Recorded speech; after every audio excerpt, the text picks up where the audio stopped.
আর আজকের এই ভিডিওতে আপনারা দেখতে পাবেন ইরানের এক সরাসরি ঘোষণা বা ওপেন চ্যালেঞ্জ।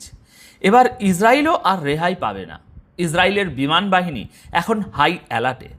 এদিকে ইরানের দোরগোড়ায় পৌঁছে গেছে আমেরিকার সবচেয়ে বিপজ্জনক এয়ারক্রাফট ক্যারিয়ার। আর এই খবরে বিশ্বজুড়ে চরম উত্তেজনা তৈরি হয়েছে। অন্যদিকে দর্শক বন্ধুরা, F-35 যুদ্ধ বিমান পাওয়ার আশায় তুরস্কের প্রেসিডেন্ট এরদোয়ান রাশিয়ার S-400 এয়ার ডিফেন্স সিস্টেমের বলি দিতে চলেছেন। তুরস্কের এই সিদ্ধান্তে পুতিন বেশ ক্ষুব্ধ, কারণ ইউএইর মাধ্যমে রাশিয়ার এই শক্তিশালী প্রযুক্তির গোপন তথ্য আমেরিকার হাতে চলে যেতে পারে। দর্শক, আজ বেশ কিছু বড় খবর এবং গুরুত্বপূর্ণ আপডেট রয়েছে, তাই ভিডিওটি মনোযোগ দিয়ে শেষ পর্যন্ত দেখুন। ইরান এখন ইসরায়েলের উপর মিসাইল আর ড্রোন হামলার কড়া ওয়ার্নিং দিচ্ছে, আর এর জন্য তারা একটি রেড লাইন বা চূড়ান্ত সীমারেখাও টেনে দিয়েছে। এর আগের ভিডিওতেই আমি আপনাদের বলেছিলাম যে ইসরায়েল ইরানের উপর পুনরায় বড় ধরনের হামলা চালানোর জন্য তৈরি হয়ে বসে আছে, আর তারা শুধু আমেরিকার একটা ইশারার অপেক্ষা রয়েছে। ইসরায়েলি মিডিয়ায় রীতিমতো এই খবরটিকে তাদের হেডলাইন বানিয়েছে ইসরায়েলি মিডিয়া। তারা খবরও ছেপেছে যে তারা শুধু আমেরিকার গ্রিন সিগন্যালের অপেক্ষায় আছে। আর ঠিক এর পরেই আজ ইরানের তরফ থেকেও একটা কড়া ওয়ার্নিং বা শক্ত জবাব সামনে এসেছে। ইরানের সুপ্রিম ন্যাশনাল সিকিউরিটি কাউন্সিলের সেক্রেটারি মোহাম্মদ বাকের জুলকাদার স্পষ্ট জানিয়েছেন, যদি এবার ইরানের কোনো পরিকাঠামো বা ইনফ্রাস্ট্রাকচারের উপর হামলা হয় তবে তার কড়া জবাব অবশ্যই দেয়া হবে, এবং সেই জবাব সরাসরি ইসরায়েলকেই দেয়া হবে। অর্থাৎ ইরান এটা পরিষ্কার করে দিয়েছে যে তাদের কোনো গুরুত্বপূর্ণ পরিকাঠামোতে যদি নতুন করে কোনো হামলা হয় তবে তার মূল্য ইসরায়েলকেও চোকাতে হবে। আচ্ছা, আমি আপনাদের সহজ ভাষায় ব্যাপারটা একটু বুঝিয়ে বলছি। এখন যদি আমেরিকা কোনো হামলা করে তবে আমেরিকার প্রতিটি হামলার পরিণতি শুধু আরব দেশগুলোকেই নয়, বরং ইসরায়েলকেও ভোগ করতে হবে, যে ইসরায়েল যুদ্ধবিরতির পর থেকে এতদিন চুপচাপ নিরাপদেই বসেছিল।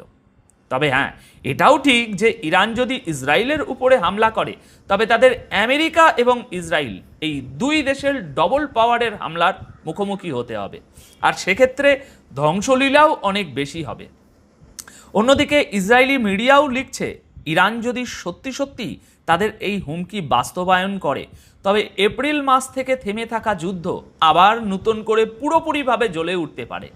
এছাড়া এমন দাবিও সামনে এসেছে যে ইরানের এই কড়া ওয়ার্নিংয়ের পর ইসরায়েলের বিমান বাহিনী এবং এয়ার ডিফেন্স সিস্টেমকে হাই অ্যালার্টে রাখা হয়েছে। সুতরাং যুদ্ধের মেঘ আরও একবার ঘন হয়ে আসছে, যদিও অন্যদিকে আলোচনার চেষ্টাও চালিয়ে যাওয়া হচ্ছে। রিপোর্ট অনুযায়ী কাতার এখনও আমেরিকা এবং ইরানের মধ্যে মধ্যস্থতা করে পরিস্থিতি সামাল দেওয়ার চেষ্টা করছে। তার মানে কাতার বুঝতে পারছে যে পরিস্থিতি ধীরে ধীরে ধীরে হাতের বাইরে চলে যাচ্ছে। কাতারের একটি প্রতিনিধি দল ইরানে এসেছে, অর্থাৎ একদিকে ডিপ্লোম্যাসি চলছে, কিন্তু অন্যদিকে এই দেশগুলোর পাল্টা হুমকি এটাই প্রমাণ করছে যে মধ্যপ্রাচ্য এখনও বারুদের স্তূপের উপরেই বসে আছে। বিষয়টা সত্যিই খুব সিরিয়াস, অনেক বেশি সিরিয়াস। আর বিষয়টা এই কারণেও বেশি সিরিয়াস কারণ গত 9 এবং 10ই জুলাইয়ের মাঝরাতে ইরানের উপর যে হামলাগুলো হয়েছে সেটা কে করেছে তা এখনও জানা যায়নি। এতে ইরানের বেশ ক্ষতিও হয়েছে। আমেরিকা জানিয়েছে তারা এই হামলা করেনি, ইসরায়েলও এর দায় স্বীকার করেনি। তবে সোশ্যাল মিডিয়ায় রটে গেছে যে কুয়েত বা বাহরাইন নাকি এই হামলা করেছে, কিন্তু এর কোনো কনফার্মেশন আসেনি। তা না হলে ইরানের কি এটা বলতে ভয় লাগতো যে ওই দুই দেশ হামলা করেছে? আর এতক্ষণে তো বাহরাইন বা কুয়েতের উপর পাল্টা হামলা হয়েই যেত। যাই হোক, এবার আমরা পরের খবরের দিকে এগোই। আজ 11ই জুলাই সামনে আসা একটি দাবি অনুযায়ী হরমুজ প্রণালীর আশেপাশে আমেরিকান নৌবাহিনীর বড় ধরনের তৎপরতা লক্ষ্য করা যাচ্ছে। বলা হচ্ছে যে আমেরিকার সবচেয়ে গুরুত্বপূর্ণ aircraft carrier USS Abraham Lincoln এখন ধীরে ধীরে ধীরে ইরানের দিকে এগোচ্ছে এবং ইতিমধ্যে তারা বেশ কাছাকাছি পৌঁছে গেছে। স্যাটেলাইট ছবির বরাতে দাবি করা হয়েছে যে এই এয়ারক্রাফট ক্যারিয়ারটি বর্তমানে ওমান উপসাগরে ইরানের উপকূল থেকে মাত্র 150 মাইল দূরে অবস্থান করছে। আর আপনারা জানেন সমুদ্রের বুকে এই দূরত্ব আসলে কোনো দূরত্বই নয়। বলা হচ্ছে এই এয়ারক্রাফট ক্যারিয়ারে ডজনখানেক ফাইটার জেট মোতায়েন রয়েছে, যেগুলো প্রয়োজন পড়লে মাত্র কয়েক মিনিটের মধ্যেই উড়ান ভরে ইরানের একেবারে ভিতরে পর্যন্ত গিয়ে অপারেশন চালিয়ে আসতে সক্ষম। হ্যাঁ দর্শক, মাত্র কয়েক মিনিটের মধ্যে। এই ছবিগুলো থেকে আরও একটি দাবি করা হচ্ছে যে এই এয়ারক্রাফট ক্যারিয়ারের সাথে সুরক্ষার জন্য কোনো বড় স্কট বা রণতরী বহর দেখা যাচ্ছে না, যে কারণে কিছু ডিফেন্স এক্সপার্ট একে বেশ ঝুঁকিপূর্ণ একটি পদক্ষেপ বলেও মনে করছেন। আপাতত আমেরিকার তরফ থেকে এই এয়ারক্রাফট ক্যারিয়ারের যে বর্তমান অবস্থান বা তাদের যে মিশন, সেই মিশন সম্পর্কে কোনো অফিসিয়াল বিবৃতি দেওয়া হয়নি। তবে যদি এই দাবিগুলো সত্যি হয়, তার মানে দাঁড়াবে আমেরিকা এখন ইরানের একেবারে দোরগোড়ায় তাদের সবচেয়ে শক্তিশালী নৌ সামরিক শক্তি মোতায়েন করে ফেলেছে। আর এতে মধ্যপ্রাচ্যের যুদ্ধের ঝুঁকি আরও বহুগুণ বেড়ে গেল।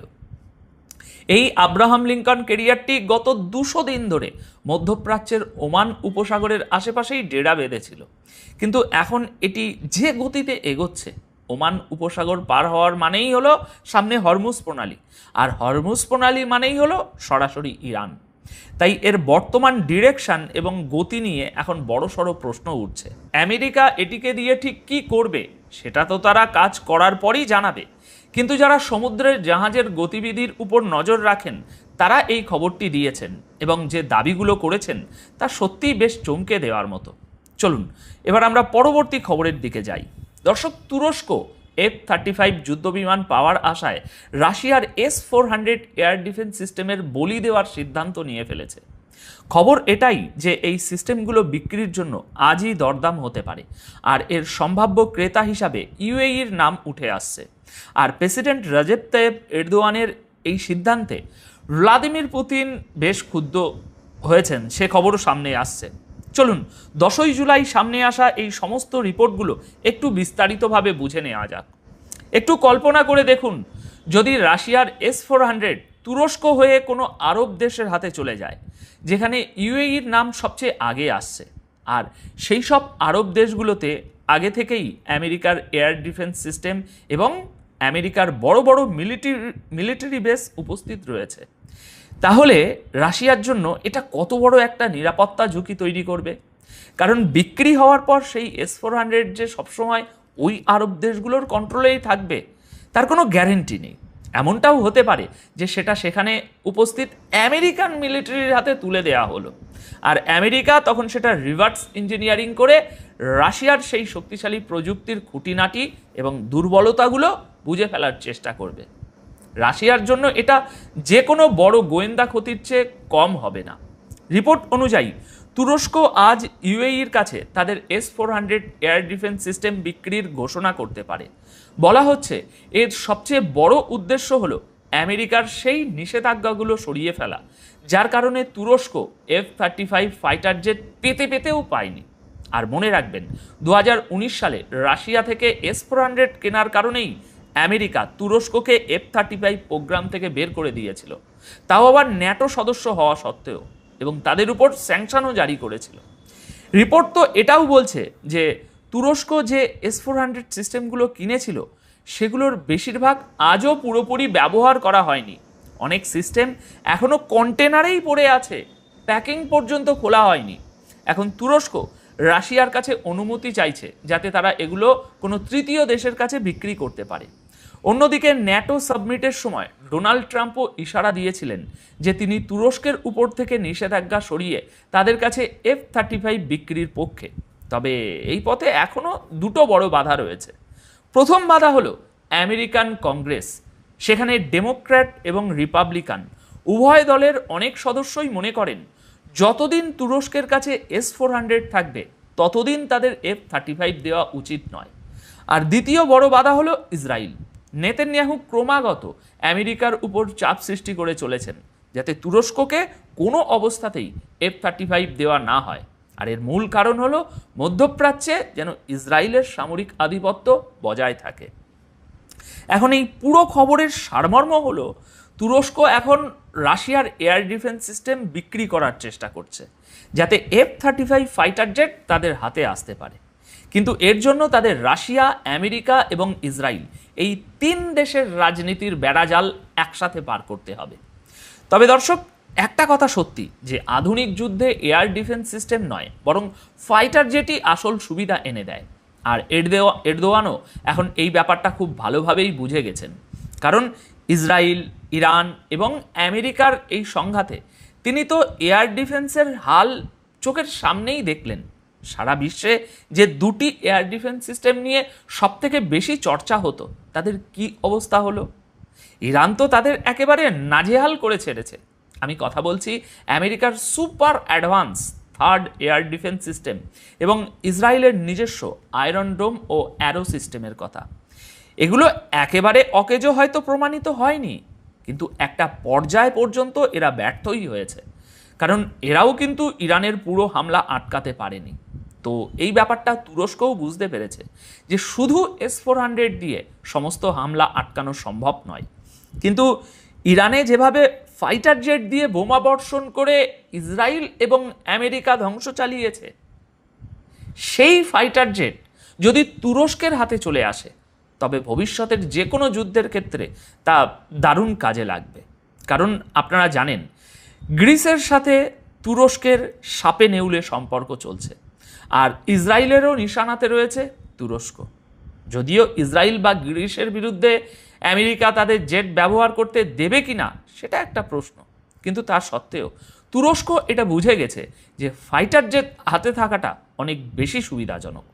একটু আপনি ভেবে দেখুন, ইরানের কাছে F-35 তো দূরের কথা, যদি তার আগের জেনারেশনেরও কোনো ভালো ফাইটার জেট থাকতো, তবে ইরান এই যুদ্ধে শত্রুদের একেবারে ঘাম ছুটিয়ে দিত। যেভাবে তারা শুধুমাত্র মিসাইল দিয়ে এমন কড়া টক্কর দিয়েছে যে সবাই এখন আলোচনা আলোচনা বলে চিৎকার শুরু করেছে। তবুও একবার ভাবুন, যদি ইরানের কাছে এই মিসাইলগুলো না থাকতো, তবে আমেরিকার পক্ষে ইরান দখল করে নেওয়াটা কি খুব কঠিন কিছু ছিল? এবার চিন্তা করুন, এই মিসাইলের পাশাপাশি যদি ইরানের হাতে ফাইটার জেট চলে আসে, তাহলে পরিস্থিতি কি হবে? আমি কি বলতে চাইছি নিশ্চয়ই আপনারা বুঝতে পেরেছেন।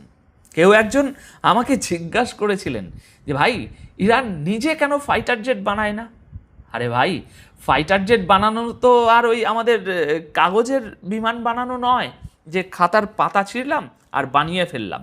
একটা ফাইটার জেট বানাতে যে যন্ত্রাংশ লাগে, যে অত্যাধুনিক টেকনোলজি লাগে, সেটা ইরানের কাছে এই মুহূর্তে নেই। আর যদি টেকনোলজি থেকেও থাকে, তবে জেট বানানোর জন্য যে মেটেরিয়াল প্রয়োজন, সেগুলো পশ্চিমাদের নিষেধাজ্ঞার কারণে তারা পাচ্ছে না।